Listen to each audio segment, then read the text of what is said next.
శ్రీరామ జయ రామ జయ జయ రామ. శ్రీ చాగంటివారి శ్రీమద్ రామాయణ ప్రవచనము అరణ్యకాండ జటాయు కథ రెండవ భాగము. లక్ష్మణుడు పర్ణశాల నిర్మాణం పూర్తయిన తరువాత గోదావరి నదికి వెళ్ళి స్నానం చేసి అందులోంచి చక్కటి నీళ్లని వాటితో పాటు కొన్ని పళ్లను పుష్పాలను తీసుకుని వచ్చాడు.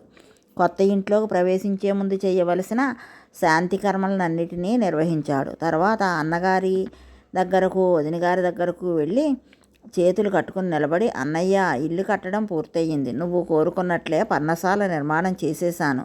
వదినతో కలిసి నువ్వు పర్ణశాలలో ప్రవేశించి బాగుందో లేదో చూస్తే నేను సంతోషిస్తాను. దయచేసి రావలసింది అని కోరాడు. లక్ష్మణుడు ఎటువంటి సేవ రామునికి చెయ్యాలని అరణ్యానికి వెళ్ళాడో అంత సేవ చేసి పునీతుడైపోయాడు. తన భక్తులు తనను పూజ చేసేటప్పుడు భగవానుడు వారికి తన పట్ల గల మానసిక స్థితికి ప్రీతి చెందుతాడు. రమణ మహర్షి 1,1000 మార్లు ఈ మాటనే చెప్పేవారు. లోపల భగవంతుని పట్ల ప్రీతి లేనప్పుడు మనం ఎంత పూజ చేసినా ప్రయోజనం ఉండదు.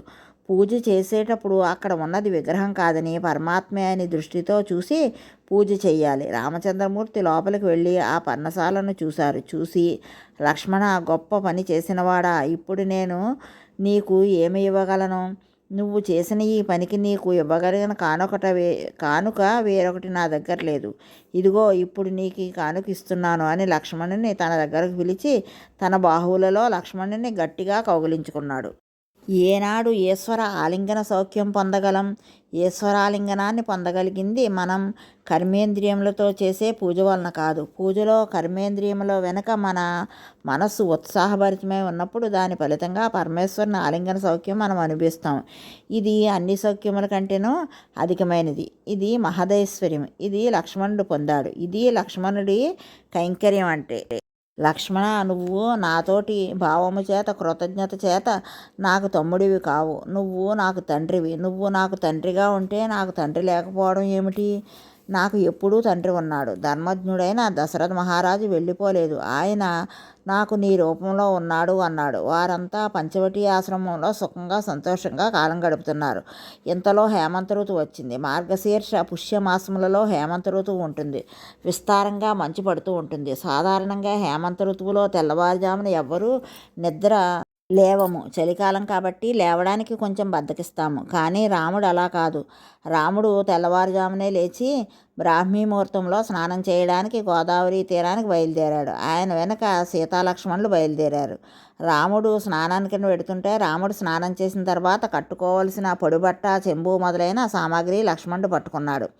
పెద్దలతో స్నానానికి కానీ క్షేత్ర దర్శనానికి కానీ వెళ్ళినప్పుడు పిన్నలు ఎలా ప్రవర్తించాలో ఇక్కడ వాల్మీకి మనందరికీ దర్శనం చేయించాడు. రాముడు గోదావరి స్నానం చేస్తుంటే లక్ష్మణుడు ఒడ్డున నిలబడ్డాడు. అప్పుడు లక్ష్మణుడు అంటాడు, అనుష్ఠానానికి ప్రకృతి ప్రతిబంధకంగా నిలబడినప్పుడు ప్రతిబంధక స్వరూపంలో ఉన్న దానిని గెలిచి ఈశ్వరుడి వైపు నిలబడడంలో రాముడు కృతకృత్యుడయ్యాడు. అన్నయ్య, నీకు చాలా ఇష్టమైన కాలం వచ్చింది అన్నాడు. ఈ ఋతువు అంటే నీకు చాలా ఇష్టం. ఎక్కడ చూసినా మంచు ఎలా పడుతుందో చూసావా?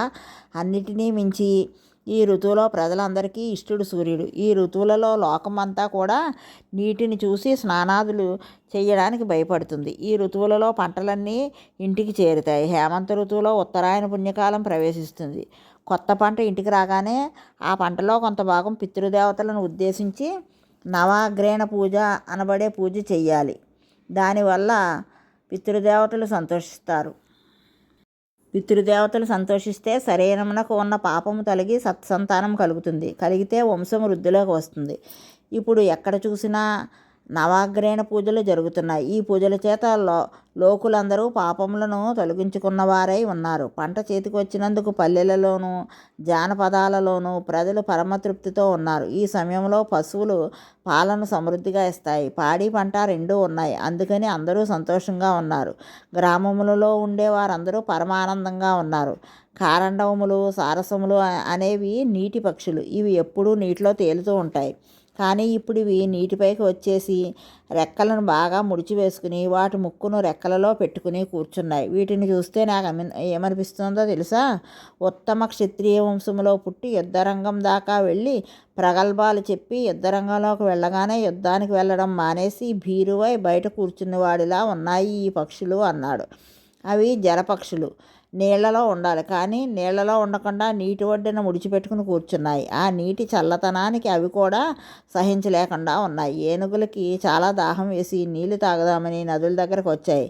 చల్లటి నీరు తొండానికి తగిలేసరికి వాటి తొండాలను పైకి తీసేశాయి. నీళ్లు త్రాగడం మానేసి తొండాలను మాత్రం నీటి మీద ఆడిస్తున్నాయి. తొండాలను నీటిలో ముంచడం లేదు, నీళ్లను తాగడం లేదు. నదిలోని నీళ్ళు అంతా చల్లగా ఉన్నాయి, కానీ రాముడు ఆ నీటిలో చక్కగా స్నానం చేస్తున్నాడు.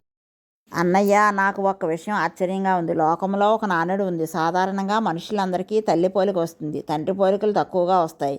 జంతువులకు ఒక లక్షణం ఉంటుంది. 4 కాళ్ళ జంతువులకు తల్లి పోలిక రాదు, తండ్రి పోలిక వస్తుంది. అందుకని మనుషులందరికీ తల్లి పోలిక ఉంటుందని కదా అంటారు. కానీ చిత్రం ఏమిటంటే, భర్త గారు చూస్తే దశరథ మహారాజు గారు అంత మంచివారు, కొడుకు చూస్తే భరతుడు చాలా మంచివాడు, కైకేయి మాత్రం అంత దుష్టచారిణి, అంత దుష్టబుద్ధి కలది కదా.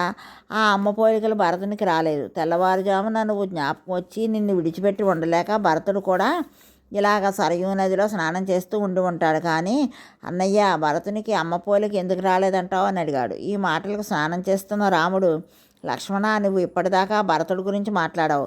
నా మనస్సు చాలా సంతోషపడ్డది. కానీ మధ్యలో కైకమ్మను గుర్తుకు తెచ్చుకుని నిందిస్తావు ఎందుకు లక్ష్మణ? అది తప్పు. అమ్మను అలా నిందించకూడదు. కైకను నిందిస్తే నా మీద, సీత మీద ఒట్టు. అందులో తెల్లవారుజామున కైకమ్మను తలుచుకుని మనం నిందించడమా? అది చాలా పొరపాటు. ఇంకెప్పుడు నువ్వు అలా మాట్లాడకు. భరతుని గురించి మాట్లాడు, నేను పరమ సంతోషిస్తాను. లక్ష్మణ, నాకు ఒక వ్యసనం కలుగుతోంది. భరతుడిని విడిచిపెట్టి నేను ఉండలేకపోతున్నాను. అస్తమాను నాకు చిత్రకూట పర్వతం మీదకు భరతుడు వచ్చి నాతో మాట్లాడిన సందర్భమే మనసులో స్ఫురిస్తోంది. అతను నాతో మాట్లాడిన మాటలు, నా ఎందు అతను ఆవిష్కరించిన ప్రేమ జ్ఞాపకానికి తెచ్చుకుంటే వెళ్ళి ఒకసారి భరతుని చూడాలని ఉంది. అప్పుడప్పుడు నాకు ఎంత ఉద్రేకం కలుగుతోందంటే, ఒక్కసారి అయోధ్యకు వెళ్ళి భరతుని చూసి వద్దామని అనిపిస్తూ ఉంటుంది. కానీ నేను అలా వెనక్కి వెళ్ళకూడదు కదా, అందుకని వెళ్ళలేకపోతున్నాను. నేను భరతుని అంత ప్రేమిస్తున్నాను. అందుకని భరతమాత అయిన కైకమ్మను నువ్వేమీ అనుకో అన్నాడు. లక్ష్మణుడు అందుకు సంతోషంగా అంగీకరించాడు. రాముడు, సీతమ్మ స్నానం చేసి పైకి వచ్చారు. లక్ష్మణుడు కూడా స్నానం చేసి పైకి వచ్చాడు. స్నానం చేసి తడిబట్టలతో ముగ్గురు అక్కడ నిలబడితే, గోదావరి నది వద్దకు వచ్చి పార్వతీ సహితుడైన పరమశివుడు నదిలో స్నానం చేసి బయటకు వచ్చి నిలుచుంటే, వాళ్ళందరితో పాటు నందికేశ్వరుడు కూడా అక్కడ స్నానం చేసి బయట నిలబడితే, గబాలను అక్కడికి వెళ్ళిన వారికి నందికేశ్వర సహిత పార్వతీ పరమేశ్వరులు కనబడితే ఎలా ఉంటుందో ఆ ముగ్గురు అలా ఉన్నారట. ఇక్కడ వాల్మీకి లక్ష్మణుని నందితో ఎందుకు పోల్చినట్లు? నందికి ఒక లక్షణం ఉంది. నంది సర్వకాలమిలందు శివుణ్ణే చూస్తుంది, ప్రపంచానికి పృష్ఠభాగాన్ని ఇస్తుంది, పరమేశ్వరుని వంక దృష్టి పెడుతుంది. అందుకే పశువుకి పశుపతికి తేడా ఉండదు. భగవంతుని చేరవలసిన లక్ష్మణాన్ని కూడా మహర్షి ఇక్కడ మనకి చూపిస్తున్నాడు. రాముణ్ణి ఆశ్రయించిన లక్ష్మణుని చూపు ఎప్పుడూ రాముని వైపే. రాముణ్ణే చూస్తూ రాముణ్ణే పలవరిస్తూ ఉంటాడు, రాముడికే సేవ చేస్తూ